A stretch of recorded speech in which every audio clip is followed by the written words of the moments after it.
James could still remember the shivers that ran down his spine. He dealt with any number of cases since becoming a private eye. Women didn't exactly affect him that much. They were all the same. Gold diggers who just wanted a walking wallet they could dip into anytime they wanted in exchange for a few well-placed compliments. If they weren't that, then they were well-to-do working girls who just wanted a nice house, 2 kids, and a white picket fence. And that wasn't his style, and never what James was looking for in the first place. Ever since he became a police officer, James knew he'd never find a woman. At least not one he'd want to settle down with, so it was never a bother for him. Hearing his fellow colleagues talk wives, girlfriends, and dreams of sex only irritated him. They distracted him from the real work that needed to be done. It wasn't like women hadn't tried, and it wasn't like he hadn't reciprocated. Occasionally a dame would come along with those rosy cheeks and deep eyes that wanted him to get lost in them, hips that swung like a grandfather clock's pendulum, hands that couldn't keep anything to themselves. They'd been good, pleasant experiences even, but James never went anywhere with them. Maybe it was his detective nature, his ability to read people quickly and efficiently. But he always seemed to learn their true nature just a little too quickly. But isn't that what romance was? Learning about one another. Then in that case, romance was never in the cards for James Troy, because no one could hide anything from him for long, and James would never show his hand to anyone. Not ever. And yet, that singer had moved something in her that he had never felt before. Nightclub singers were all the same, over-sexualized damsels with too much makeup on and a voice to please a bunch of drunken fools, but her. It was as if for the briefest moment James forgot who he was, what he was doing. He'd never been caught off guard like that, and regardless of what this girl wanted from him, he wanted to figure her out. Who was she? What was she like? And how had she captured his attention like that? Walking back to her dressing room, he passed a single bouncer who, upon flashing the written note from Elizabeth, he simply nodded and stepped aside. "She's waiting for you," he grumbled. "Thanks," Troy answered as he walked in. He knocked on the door, preparing himself mentally and physically. Why did he feel so nervous? Pull it together. But no sooner had he knocked than she opened the door, and no amount of preparation could help him as he stared at her. Though no longer in her makeup or dress, she now wore a simple bathrobe over herself, covering her likely less than clothed skin. She still had her hair styled, though, just like before, and upon seeing Troy at her door, she brushed a strand of it aside to show her pearly white smile. Her eyes were practically shimmering with joy. "James Troy, you're far more handsome than I'd expected." "Glad you approve," James responded, taking off his hat. "But I'd rather talk business. You wanted me here, right? What's your case?" "To the point, then. I like that. Come in, Mr. Troy." She sat back, allowing James inside. It was a simple dressing room. Nothing stood out about it to him, but to be fair, he'd never been in one before, so it was hard to discern anything. "Would you like to take a chair? Maybe something to drink?" she asked. "I'll be fine, miss," James remarked. He made it a point to never accept beverages from clients. He didn't exactly know who to trust. He leaned back against the wall of the room and crossed his arms expectantly, while Elizabeth sat down in her swivel chair and crossed her smooth legs. She was the picture of feminine allure. James could feel his heart beating at the sight. Why did she arouse him so? It wasn't just her looks. There was plenty just as good looking as her that he'd met, but she was perplexing. "My name is Elizabeth Frost. You can just call me Elizabeth." "Your case, miss," James smirked, testing her a little to see if she rose to his bait. To his surprise, she just smiled back and pursed her lips. "No time for small talk?" "I'm a busy man." "Your case?" James pushed impatiently. "You're not very fun, detective." "I'm not a detective," James corrected. "But you were, weren't you?" she asked. James stiffened. "The way you talk, your hesitance to be too close, how you froze up when I approached you in the club. You're not used to this nightclub scene, are you? No, you're used to keeping all that in an arm's reach. Most police are like that too, you know. They steer clear of the darker alleys they're too scared to walk down, but you don't seem too scared, Mr. Troy. Is that why you're not a detective anymore?" James was stunned, struggling to hide the surprise in his face. He now realized what it was about her. It wasn't her looks, and it wasn't her voice necessarily. Elizabeth Frost was a manipulator. Every move and word was calculated. The typical nightclub singer tries to draw the eyes of everyone in the audience, but she could play to a specific crowd, draw the eyes of specific people, talk in a manner that forced dialogue she could read. She was just like him. But two could play that game, and James had years of experience. I'm not a detective anymore because I realize there are some people out there who need more than a cop to solve their cases. People like girls who grew up in impoverished back alleys. Yeah, you have a very lovely voice and a body that drives most men wild, but your cavalier attitude towards my distance mean you're used to being isolated. You keep most men at a distance, unless you can get something out of them. In fact, this whole meeting was a means to get something out of me. You don't value commitment because no one commits to you, and you don't believe they will. In fact, you opened the door so quickly because you were excited.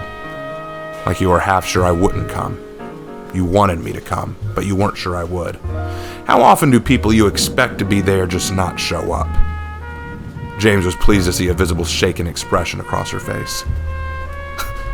Well, seems you're exactly the man I was looking for. I've been doing this a long time, Miss Frost, James answered. How did you know about... I didn't, James answered with a shrug. Sorry if I touched a nerve. Not at all, Elizabeth giggled, forcing a smile. Serves me right for trying to read you like that. So, can we get to your case now? James asked. Frost gave a cough and adjusted herself. Yes, of course. She then pulled out a newspaper, rolled up beside her on the counter. A year ago, my parents were shot and killed outside of a theater uptown. Emily and Franklin Frost. A year ago? Didn't the police open a case file? Of course they did, Elizabeth shrugged. But they're dragging their feet. They turned up something and they're trying to avoid me now. I've gone by the precinct several times to ask about their progress and they keep giving me the cold shoulder. Well, some cases go cold. Not this one. I know they're hiding something from me. They don't want to go after a person who shot my family. She pulled out her purse and held out a small photograph with the newspaper.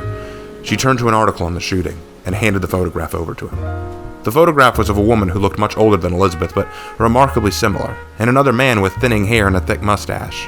Her parents, most likely. My dad was a factory worker. He worked long hours, he'd come home really late, he'd already be in bed. I'd miss him when he left for work the next day. Mom, I don't know, she tried. Elizabeth's back straightened, she flared her nostrils as if trying to hold back tears. It seems this was really starting to get to her. James had seen women break into hysterics before, and to her credit, Elizabeth was composing herself very well. Why would anyone want them dead? Most people who kill these kind of people have a motive. Your father didn't seem like an important person. Just a factory worker. What's the motive? I don't know. They weren't criminals, and they... She trailed off, anger slipping from her voice. She caught herself and inhaled, returning to her composure. Sorry, I lost myself a minute. Alright, so, you don't know why they'd be targets to be killed. And you don't know who killed them. But you still think the police have evidence they won't move on? Mr. Troy, Elizabeth whispered darkly, like you said, I'm a person who needs more than a cop to solve my case. You're not a detective anymore, because you know there are people like me who need justice. And if the police won't seek it, then you will. James, she finally reached out her dainty hand to her face to clean a tear away. I need you to help me. Those words had been the words that propelled the case forward to unite James Troy and Elizabeth Frost forever. But now, in the present day, as James slept in his memories in a hospital bed far away, Elizabeth Frost was acting alone once again. She didn't like thinking back to where she was before she'd met James, the things she'd had to do and the people she'd had to associate with to get through. But despite not thinking about them, here she was, walking down a street she'd all but wanted to forget, and going to a bookstore she'd wish was burned down by now. She opened the door and listened to a bell above it jingle to announce her coming in. There was a man behind the counter reading a big red book. He was older, white-haired and with a big nose that practically peeked out over the top of the book. He had on a sweater vest and a button-down shirt under it. His leg was crossed to prop the book on. He had on glasses and he glanced up to see the woman who'd walked in. She wore a raincoat and fedora to hide herself, and when her eyes met his, he blinked. She looked familiar to him. Can I help you, ma'am? Don't act like you don't remember me, Jack, Elizabeth sighed, taking off her hat at last. With her face exposed, Jack did a double take and then clutched his heart in relief. Elizabeth? You nearly gave me a heart attack. He stood up and set down his book. What in the hell are you doing here? I thought you were working with the cops now or something. What makes you say that? I'm Happy Jack, remember? He laughed. I know everyone's game, and I keep tabs on everything. Well, I don't work for the police, but I do know a private eye. And he's got problems. Lots of problems. Problems I'm going to take care of. Jack wrinkled his nose at that and picked up his book again. We all got problems, darling, and as I recall, you aren't my problem anymore, Jack shrugged. You want problems, Jack? Maybe I'll make an anonymous call to the cops about what you have in that basement of yours. I'm sure they'd be all too interested in that little gold mine. Jack sneered without looking away from his book. I thought you didn't work for the cops, he grumbled. You and I go back a way long time, Elizabeth. And you just don't have it in you to turn me in, and I know that. Elizabeth stepped back a moment and sighed. She then shrugged her shoulders in defeat as she reached for her purse. Yeah. I guess you're right, Jack. I'm not that kind of girl. She pulled out a cigarette and brought it to her lips. She then searched for a match and walked around the corner that Jack was sitting at. Jack's eyes finally went up to look at her as she tried lighting the match. What are you doing? Getting a smoke. You don't mind, do you? Get the hell out of my store, Jack hissed, his face turning white as she walked around the counter, into a back door where she leaned on. She finally struck the match. She kicked the door open as she did, and now Jack was on his feet. Come on, Jack. We go way back, don't we? You don't mind an old friend smoking around you, right? She struck the match once, with no luck. Friend! You go pull the other one, sweetheart. You were a messenger girl with a pretty face, and that's all you ever were. That's cold, Jack. Kinda hurts. She struck the match again, and this time it lit up. She opened the door she was next to. She lit her cigarette, and then turned with it still lit. Mind if I just toss this match down there? I mean, you don't mind a little garbage in your basement, do you? Don't you dare, you crazy bitch! If you... I wouldn't shout, Jack.